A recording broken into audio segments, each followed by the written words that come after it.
Madzulo abwino ndine Elita Soko kupatsirani nkhani mwatsatanetsatane kuchokera kuno ku Times Television. Poyamba nayi mitu yake. Mtsogoleri wa dziko lino Lazarus Chakwera wauza dziko lapansi kuti lisiye kutenga anthu aku Africa ngati osafunikira. Mitengo ya FETELEZA itha kupitirirabe kukwera mdziko muno chifukwa choti dziko lino limadalira maiko akunja kuti lipeze FETELEZAyo. Ndipo mu nkhani zina nthambi ya immigration yachepetsa chiwerengero cha ziphaso zotulukira mdziko muno zimene imasindikiza. Ndi zimenezi komanso zina zambiri tikhalire limodzi.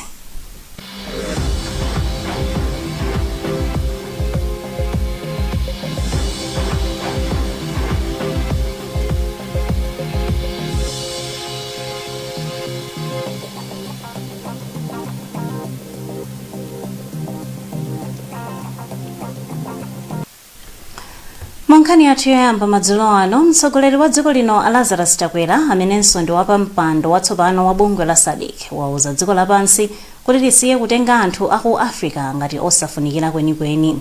Achakwera amayankhula izi pamene amatenga udindo wa wapampando wa bungwe la SADC. Jameson Jauluka ali ndi zambiri mu ripoti ili. Achakwera ati maiko a Africa ali mbali imodzi ya dziko lapansi.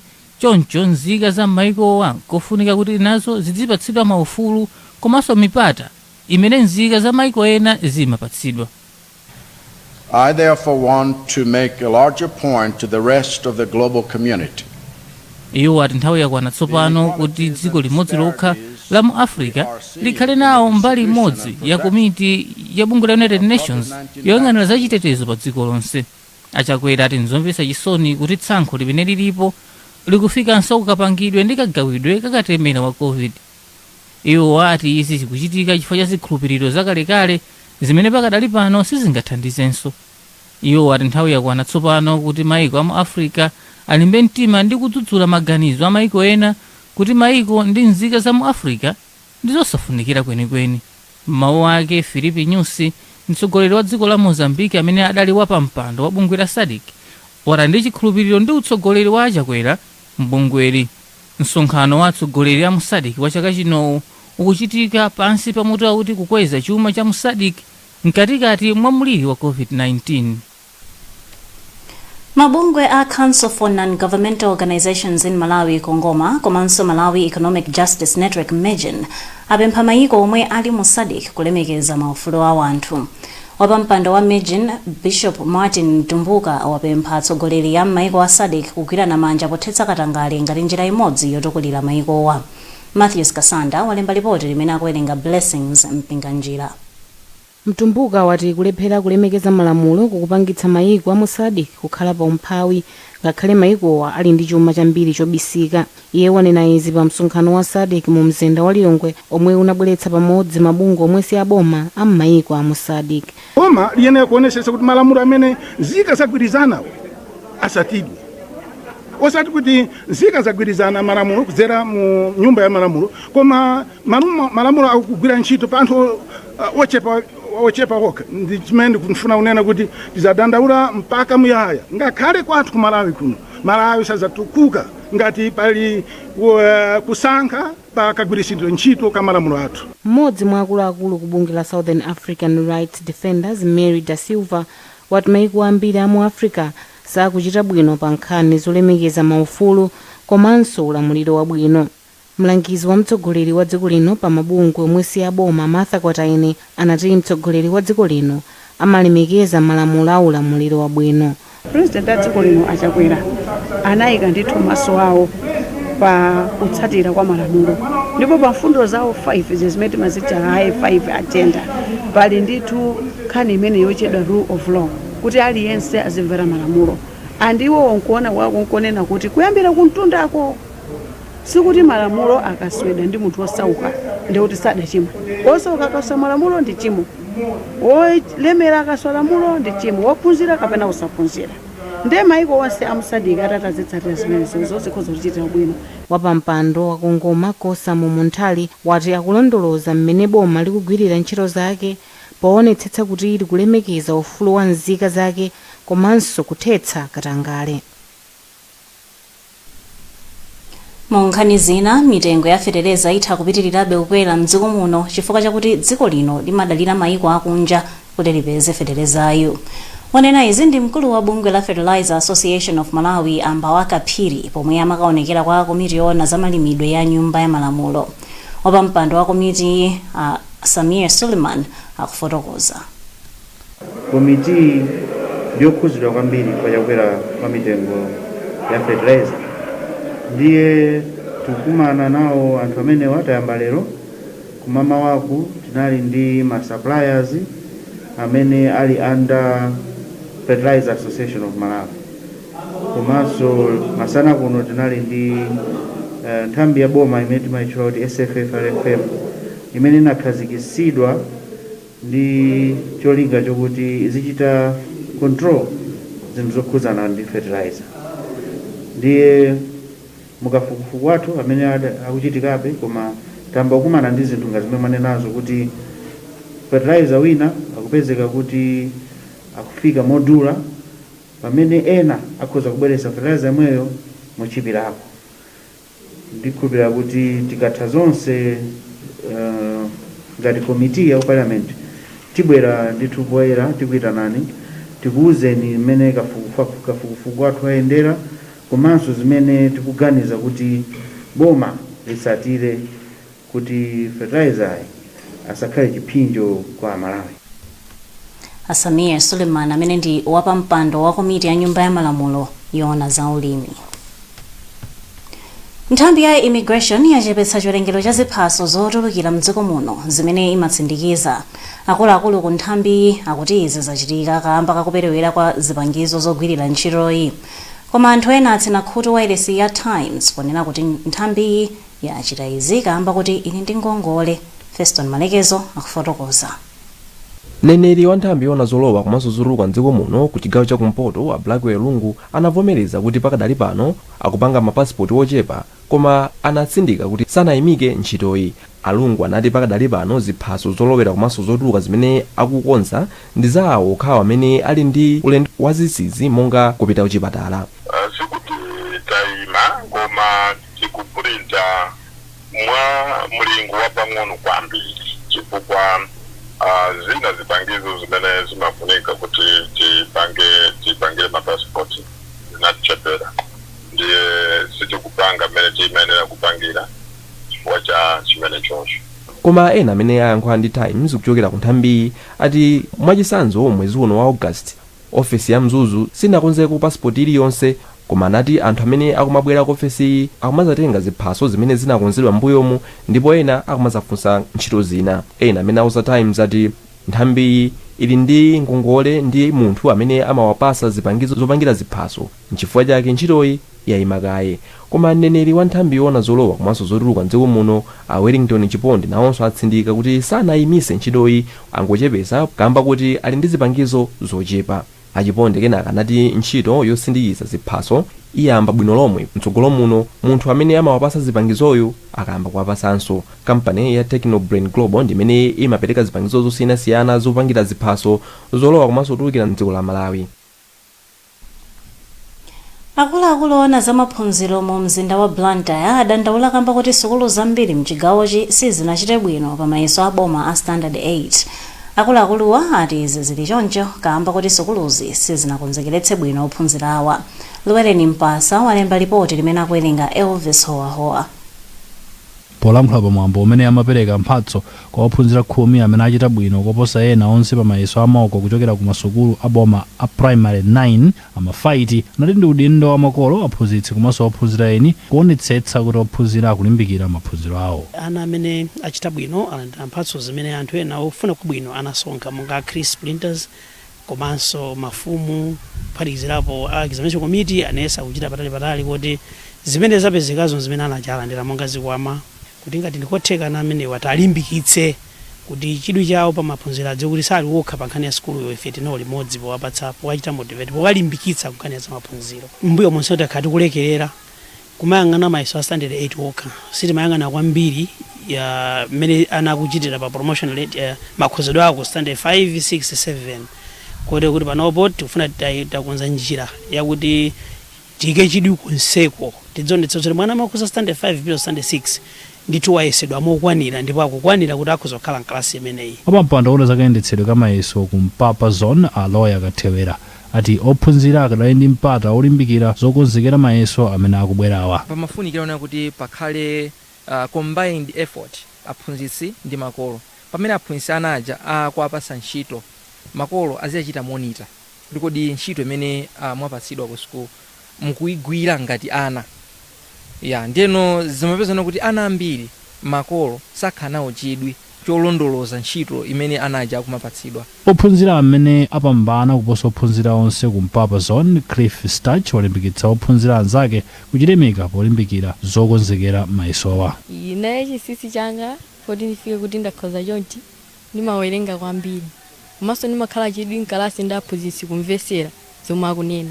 Ine ndingalimbikise ponena kuti iwo azipita kwa aphunzitsi ngati zina zavute atha kumapita kwa aphunzitsi kwanyengerera aphunzitsi aja ndipo akathandizadi.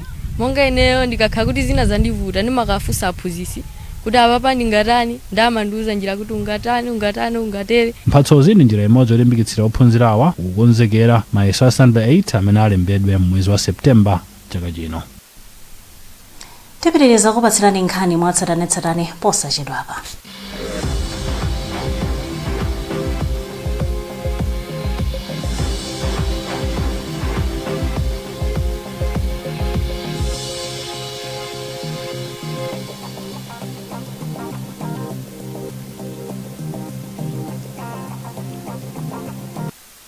UNICAF University celebrates the success of 222 students from 49 different countries who have graduated after completing their bachelor's and master's degrees online. Studying with the UNICAF University was for me, during those 2 past years, the biggest opportunity to grow. My immediate experience has been obtaining a much better job. Studying online, I was able to complete my assignments without compromising my career. It's a space that was convenient in terms of learning, that had highly professional tutoring and high standard learning content. The great platform they provided for me enabled me to study even when working. I made it, yes I did, and I encourage Liberian professionals to take advantage and get on board UNICAF.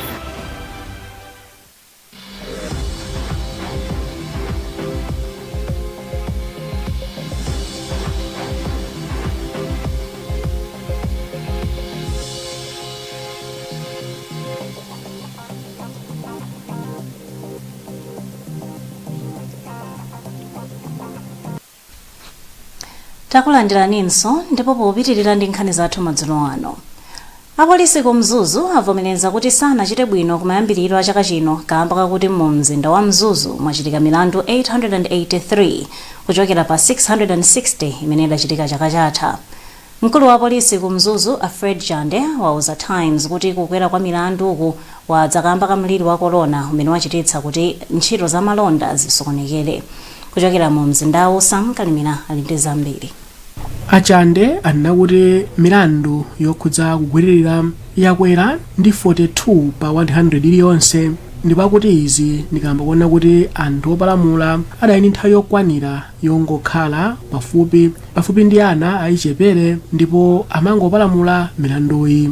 Iwo anakuti kuba katundu wokhudza zakudya ngati chimanga, mbuzi komanso nkhuku kukungotsimikiza kuona kuti anthu ena adalibepo ogwira kamba kuti mabizinesi yawo adatsekedwa komanso ena kusidwa ntchito.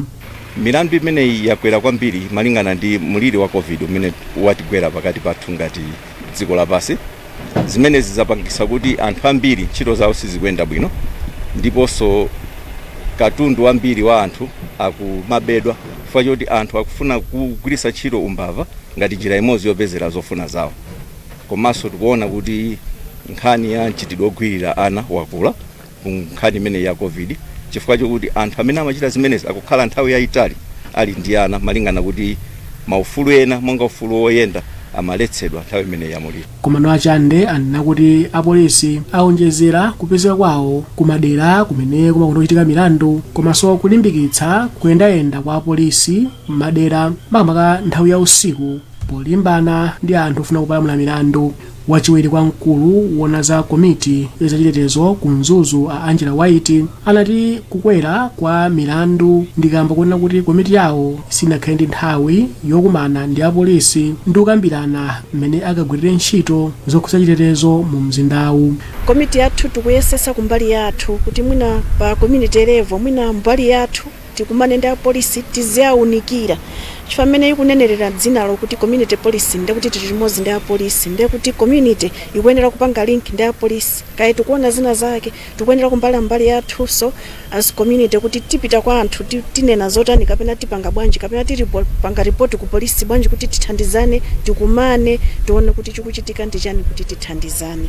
Mzinda wa MZUZU akutinso kwachitika ngozi zochuluka kuchokera pa 80 kufika pa 347 chaka chino. Komano apolisi akuti achita bwino potsitsa milandu yokhudza kuphana kuchokera pa 18 chaka chatha kufika pa 14 chaka chino. Gulu la asilikali opuma lotchedwa Ex-Soldiers Charity Organization lati chisamaliro cha asilikali omwe apuma sichiyikidwa patsogolo ndi boma zomwe zapangitsa kuti asilikaliwa azivutika. Mwazina gulu lidadandaula kuti ndalama zomwe amalandira akapuma ntchito zimakhala zochepa komanso sawaganizira kwenikweni angakhale kuti anagwira ntchito yoteteza dziko lino. Patience Lunda wadzandiza mbiri mu ripoti ili. Gululi linanena izi mu mzinda wa MZUZU pomwe limaona msilikali wina opuma amene wakhala kudwala kwa nthawi yayitali ndipo akulephera kupeza zinthu zofunikira pa moyo wawo wa tsiku ndi tsiku.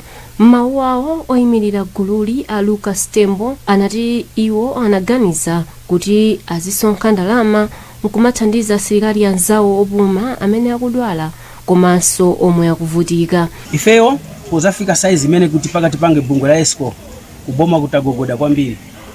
Tinachoka pano tinapita ku parliament kukapereka petition letter kulembapo mavuto athu onse amene asilikali opuma timakhala nawo. Koma palibe chimene boma linayankhapo pang'ono. Pakali panopo tikuyesesa kutenga samani kumanga boma kuti kapena zinthu zisinthe palibe chimene chikuchitika. Atembo anati kusowa kwa ndalama nkomwe kukulepheretsa kufikira asilikali ambiri ndipo anamema mabungwe akufuna kwabwino kuti awathandize. Gululi latinso asilikali opumawa amayenera kulandira ulemu wa chisilikali akamwalira zomwe ati sizichitika ngakhale kuti zili m'malamulo. Polankhula atalandira thandizoli a Catherine Mchizi omwe ndi akazi awo a Anderson Nyangulu omwe ndi msilikali wopuma amene akudwala anati akhala kukanika kuwatengera iwo ku chipatala chifukwa chosowa ndalama. Choyamba tipita ku chipatala ndi pamene potiona zina zovuta kuka tikathamangira kuti zativuta ndi zikachakudya zimene sizingagwire koma kwambiri iwo tiwathandizira ku chipatala tikapanga za chipatala pamene tiona zina. Iwo anaonjezera kuti anawadulira madzi komanso magesi chifukwa sanakwanitse kulipira mabilu. Koma m'mawu ake mneneri wa asilikali ankhondo mdziko lino a Emmanuel Mlelemba anati ulemu omwe asilikali amalandira akamwalira umaperekedwa kutengera ndi udindo omwe iwo anali pomwe amapuma ntchito. Amlelemba anati thandizo la chipatala kwa asilikali opuma ndi laulere mu zipatala zonse za asilikali mdziko lino. Gululi linapereka thandizo ngati lomweli kwa msilikali wina opuma m'boma la Zomba. Sukulu ya ukachenjede ya UNICAF yati maphunziro apamakina a internet ndi abwino makamaka mu nyengo ino ya COVID-19. Mkulu wa sukuluyi Profesa Kuthemba Mwale wati sukuluyi ipitirira ndi njira ya maphunzirowa. Weze Gausi ali ndi zambiri. UNICAF yati kuchokera chaka chatha ntchito za maphunziro zinakhudzika kwambiri ndi mliri wa COVID-19. Amwale ati iwo ndokondwa kuti sukuluyi ikukwanisa kuchita maphunziro kupyolera pa makina a intaneti. Kufunika kuti anthu amene adakhala ndi maganizo olakwika a online teaching achotse maganizo amenewo chifukwa nthawi ya koronayi umboni wapezeka kuti njira imeneyi ndiye njira ibwino basi chifukwa ngakhale korona akhalepo tidzapitira kuphunzitsa zabwino kuti kuphunzira popeza kuti aliyense amakhala yekha kugwiritsa ntchito mchiniwo. Mkulu wa bungwe la Civil Society Education Coalition CSEC Benedicto Kondowe anati ntchito yophunzira kudzera pa intaneti ndi abwino, komabe iye wati boma likuyenera kuyika ndalama zochuluka kuti ntchito iyi ipindule. Skulu zingapo za ukachenjede mdziko muno zinayamba kale maphunziro apamakina a intaneti kamba kamliri wa COVID-19. Tikadali pa nkhani za maphunziro, sukulu ya Maranatha yati yisamukira kaye ku Luchenza mboma la Thyolo. Izi zikudza mwini malo amene sukulu ili pakadali pano kumati ndi mboma la Blantyre atatseka malowa pa nkhani yokhudza ndalama za renti. Mwini malowa yemwenso ndi mwini wa sukulu ya Matindi Private Academy wati sukulu ya Maranatha sinapereke ndalama zokwana 36.7 million kwacha za renti. Isaac Salima ali ndi nkhani yonse. Kusekedwa kwa sukuluyi kudayika pa chiopsezo ophunzira okwana 450 amene akuyembekezeka kulemba mayeso a form 4 komanso a form 2 amene ayambe mwezi wa mawa. Poyankhula pa msonkhano wa Nkhani mu mzinda wa Blantyre, mkulu wa sukuluyi a Ernest Kaonga adati padakali pano akhala akusamukira kaye ku Luchenza pa sukulu imene idali ya STEP. Pachifukwa ichi takambirana ndi anzathu a STEP. STEP ndi sukulu yakalekale kwambiri. Makolo ambiri akuiziwa ndiyo tchuka yomangidwa bwino imene ili pa Luchenza apo ndi yakhala almost now 6-7 months sikupanga operational inayima. Ndino Maranatha talowa kale agreement ndi anzathu akumene koko anathu akupita ma premises a STEP ni malo abwino. Lolemba bwalo la milandu mu mzinda wa Blantyre lidakana kupereka chireso kuti sukuluyi asayiseke. Ogamira milandu ku bwalo lalikululi Ajaba Alide adati sakadapereka chiresochi kamba kakuti nkhaniyi adalinso akuyimva ku bwalo lina la milandu. Asanabwere ndi chimene chocho anatibweresa Samon. Ndife poona kuti akubwera ndi ichi Samon tinaina timayankha. Ndiye akubwera ndi ichi ndi tinazizimukira ndikuti ini nkhani naso. Ndipo pita ku court sitinakhala so busy ndi nkhani imene timayankha iya. Tinakapeza jaji amene anali pa interim da jaji amene anali a wiki imene yoyo. Malinga ndi kalata za ku bwalo la milandu, Matindi Private Academy ikufuna ndalama zokwana 36.7 million kwacha zimene sukulu ya Maranatha akuti sikupereka, komanso chindapusa cha 5% pa ndalamayi. Chaka chatha ophunzira wochoka ku sukuluyi adali mmodzi wa ophunzira awiri mdziko muno amene adapeza mapointi okwana 6 pa mayeso a form 4. Ndiripoti limenelo tafika kumapeto kwa nkhani zathu madzulo ano, koma tisadasiyane nayinso mitu yake. Mtsogoleri wa dziko lino Lazarus Chakwera wauza dziko lapansi kuti lisiye kutenga anthu aku Africa ngati osafunikira.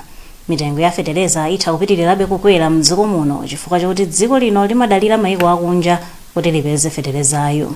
Ndipo mu nkhani zina, nthambi ya immigration yachepetsa chiwerengero cha ziphaso zotulukira mdziko muno zimene imasindikiza. Kumbukirani kuti mutha kupeza nkhanizi ndi zina zambiri pa makina a internet pa www.times.mw, pa Facebook pa tsamba la Times 360 Malawi, ngakhalenso pa Twitter @Times360 Malawi. Chonde sampani m'manja pafupi khalani motalikana ndi anzanu, komanso valani mask nthawi zonse kuti muziteteze ku COVID-19. Munali ndi ine Elita Soko, madzulo abwino.